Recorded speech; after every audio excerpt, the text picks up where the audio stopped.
Occult, Magic, and Science, 3 Worldviews in Collision. Welcome to Series 1 of Occult and Magic, What Science Won't Admit.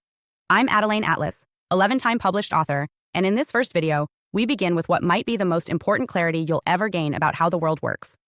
Today's lesson is not just about definitions, it's about epistemology. How we know what we know, who gets to define knowledge, and why some systems are permitted while others are demonized, dismissed, or deliberately hidden. We are going to examine the 3 dominant worldviews that have shaped our collective understanding of truth: the occult, magic, and science. These are not interchangeable terms. They represent different modes of inquiry, different levels of access to power, and different gatekeepers. But they are not at war by accident. They are in collision because of history, not nature. Let's begin with etymology. The word occult comes from the Latin occultus, meaning hidden or concealed. In astronomy, it is still used today in the term occultation, which refers to the moment when one celestial body hides another from view. So when we say the occult, we are not talking about evil or Satanism. We are talking about hidden knowledge, specifically, knowledge of forces that influence reality but are not visible through normal perception. That includes spiritual laws, energetic mechanics, and non-material dimensions of influence. In the pre-modern world, these things were considered part of natural study. Only later were they rebranded as dangerous. The word magic derives from the Old Persian magush, meaning priest or scholar. The magi were originally Zoroastrian priests, learned men of ancient Persia who practiced astronomy, philosophy, and healing arts. The Greek magikos referred to the knowledge or practices of these priests, and only later did the term acquire pejorative overtones under Christian influence. In its essence, magic refers to the intentional use of unseen forces to affect physical or energetic reality. It is the application of principles that science may not yet acknowledge, but that still produce results. Now we turn to science, which comes from the Latin scientia, meaning knowledge. In its original use, science simply meant systematic understanding.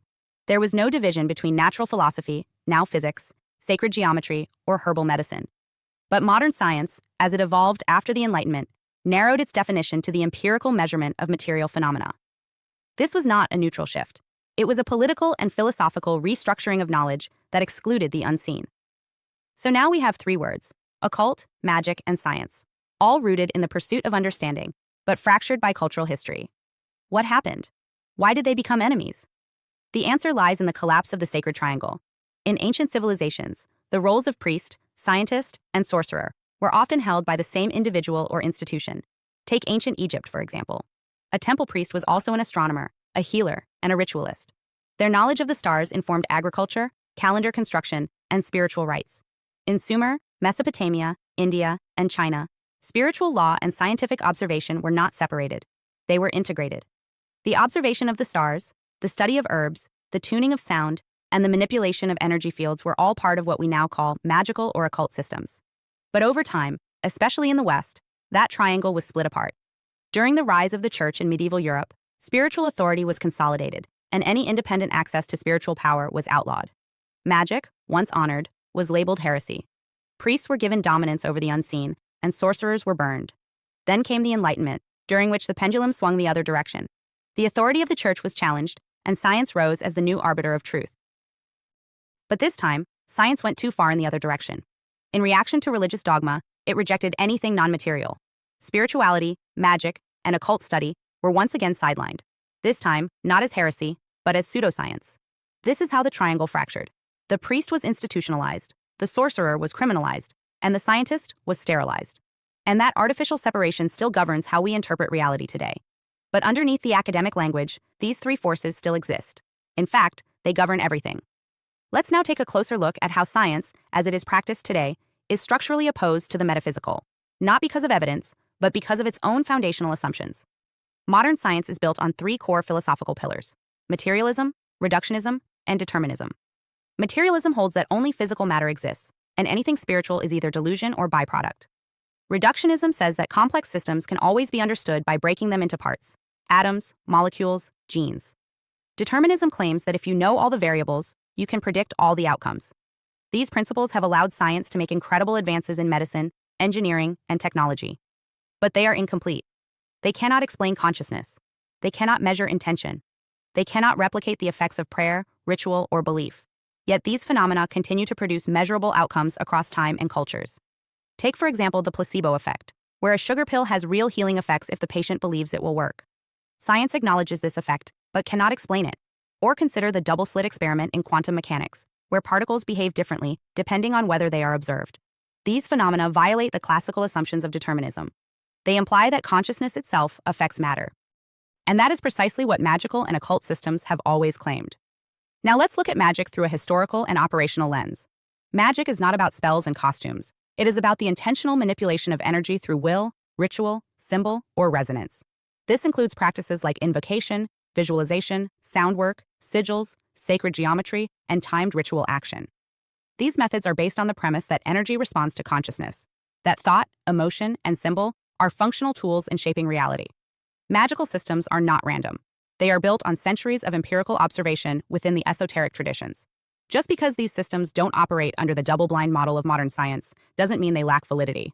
In fact, they predate science by millennia and were once the foundation of medicine, governance, and spiritual practice.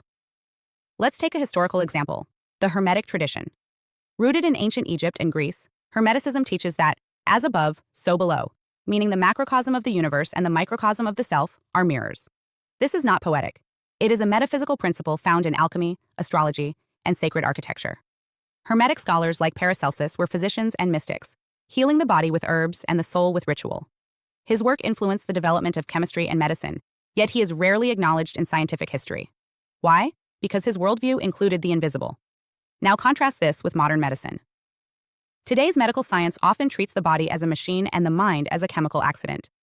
But this model fails to address energetic trauma, spiritual fragmentation, or the role of consciousness in healing.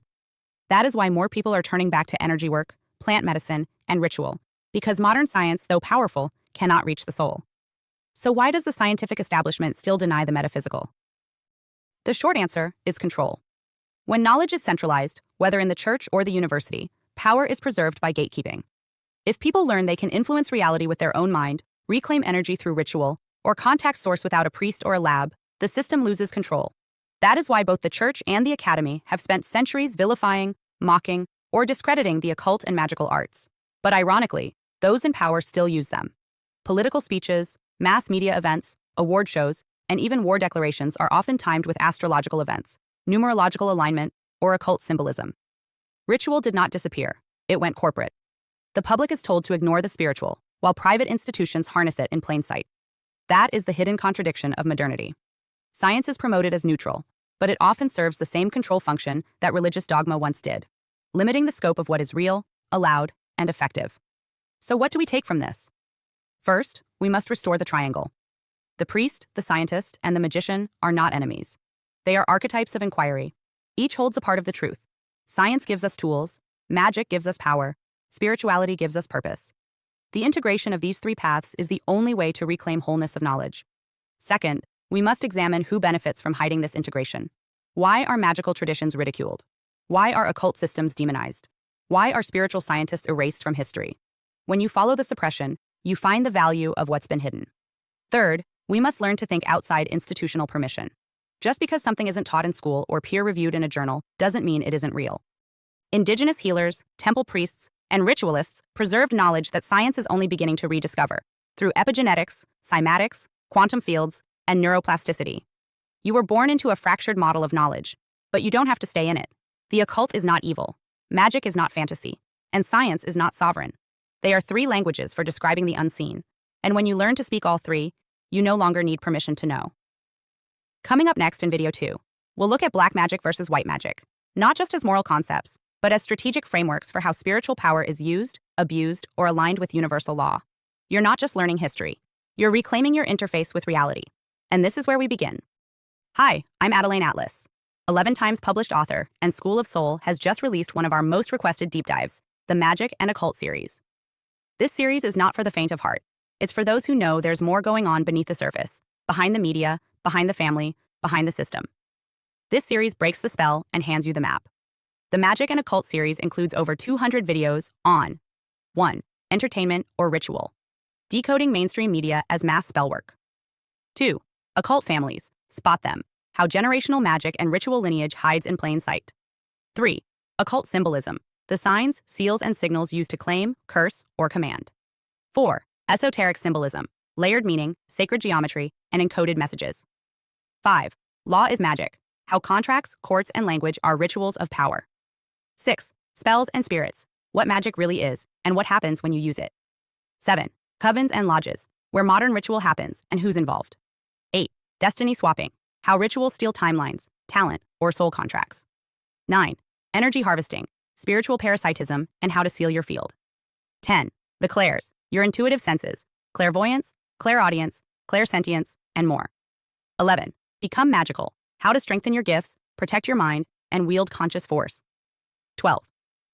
Miracles are real, divine intervention, faith portals, and supernatural reversals. 13. The chosen ones, what sets them apart and why they're always targeted. 14. The black sheep, the generational breaker, often isolated by design. 15. Targeted individuals, spiritual and technological targeting of aware souls. 16. Gang stalking, organized spiritual and psychological warfare. This is the most revealing, most spiritually advanced, and most protective series SOS has ever released. If you've ever felt something was off about this world, this will confirm it and prepare you for what comes next. Your protection begins with knowledge. Join the SOS School of Soul Vault.